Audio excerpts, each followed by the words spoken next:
Hello दोस्तों, मेरी तरह आपके मन में भी ये सवाल उठ रहा होगा कि विश्व में सबसे ज्यादा समृद्धता अमेरिका में ही क्यों है और वहाँ की कंपनियों ने ही क्यों विश्व की सबसे ज्यादा संपत्तियां कमाई हैं। अगर आप YouTube पर अपने टाइम को पास न करके इन्वेस्ट करना चाहते हैं तो पूरा वीडियो जरूर देखें। एक जमाना था जब यूरोप की रियासतें विश्व भर में अपना उपनिवेश फैलाए हुए थी। संपत्ति का भंडारण बड़े पैमाने पर हुआ। फिर ऐसा क्या हुआ कि एक जमाने में इन्हीं यूरोपीय रियासतों का एक उपनिवेश मात्र अमेरिका, खैर जो एक समय में भारत भी था, उनसे हर चीज में आगे कैसे निकल गया। वो चाहे टेक्नोलॉजी हो, विज्ञान, व्यापार या कुछ भी। इन सभी सवालों को जानने के लिए अमेरिका और विश्व के अतीत में झांकना होगा। जैसा मैं पहले बता चुका हूँ कि अमेरिका एक समय में इंग्लैंड, स्पेन, पुर्तगाल और फ्रांस का एक उपनिवेश मात्र था। उसने वो सब कुछ झेला है जैसा भारत ने उपनिवेश या कहीं गुलामी के दिनों में झेला था। और आज अमेरिका विश्व का सबसे ताकतवर और संपन्न देश है।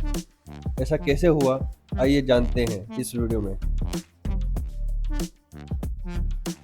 दरअसल 1492 में इटालियन क्रिस्टोफर कोलंबस ने अमेरिका की खोज की, जो असल में भारत की खोज के लिए निकला था और अमेरिका को भारत समझकर पहुंच गया। भारत की खोज बहुत से उपनिवेशकों ने की है, जिसका एकमात्र कारण उस जमाने में भारत की समृद्धता, जिसकी चर्चा हम फिर कभी जरूर करेंगे।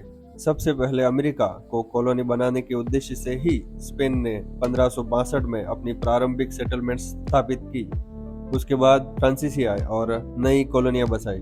कॉलोनी बसाने के मामले में ब्रिटिश थोड़े लेट हो गए और 16वीं शताब्दी के बाद पहुंचे।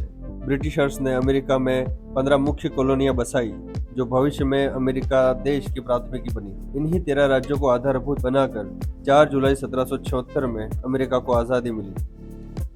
अमेरिका ने हर नए देश की तरह कई रूढ़िवादी ताकतों से दो हाथ किए और दास प्रथा को खत्म भी किया। नए राज्यों को अपने देश में मिलाया और फिर जाकर अमेरिका 13 राज्यों से 50 राज्यों के समूह में बन पाया।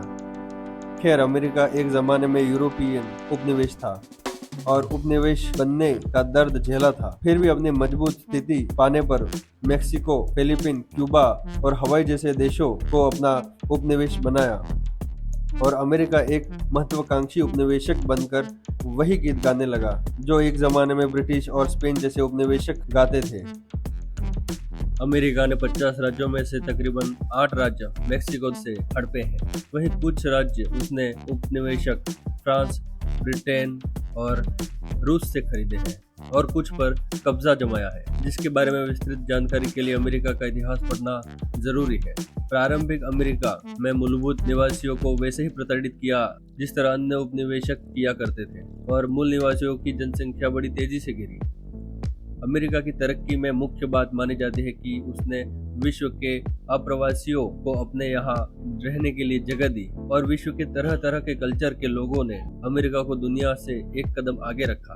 खासकर अमेरिका 20वीं सदी की शुरुआत के निकट ही विश्व शक्ति के रूप में उभरने लगा, खास करके दोनों विश्व युद्धों में, जब वह हथियारों व अन्य वस्तुओं के उत्पादन से संपत्ति कमा रहा था। और उस दौर में केवल अमेरिका ही था जो प्रॉफिट मेकिंग देश रहा। उसके बाद द्वितीय विश्व युद्ध से तबाह हुए यूरोप के देशों को वित्तीय मदद कर राजनीतिक और औद्योगिक शक्ति के रूप में उभरने लगा।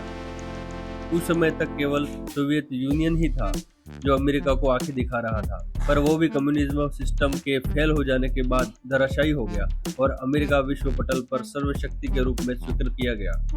सोवियत यूनियन पर बना हमारा खास वीडियो जरूर देखें, जिसे ऊपर आई बटन या डिस्क्रिप्शन में दी गई लिंक से देखा जा सकता है। आज अमेरिका की गूगल, टेस्ला, माइक्रोसॉफ्ट, फोर्ड जैसी सैकड़ों कंपनियों ने विश्व को बेहतर बनाया है, जिसका मुनाफा अमेरिका हमेशा से उठाता आ रहा है। आज का वीडियो पसंद आए तो कमेंट बॉक्स में जरूर बताएं और कमी रही तो भी बताएं। धन्यवाद।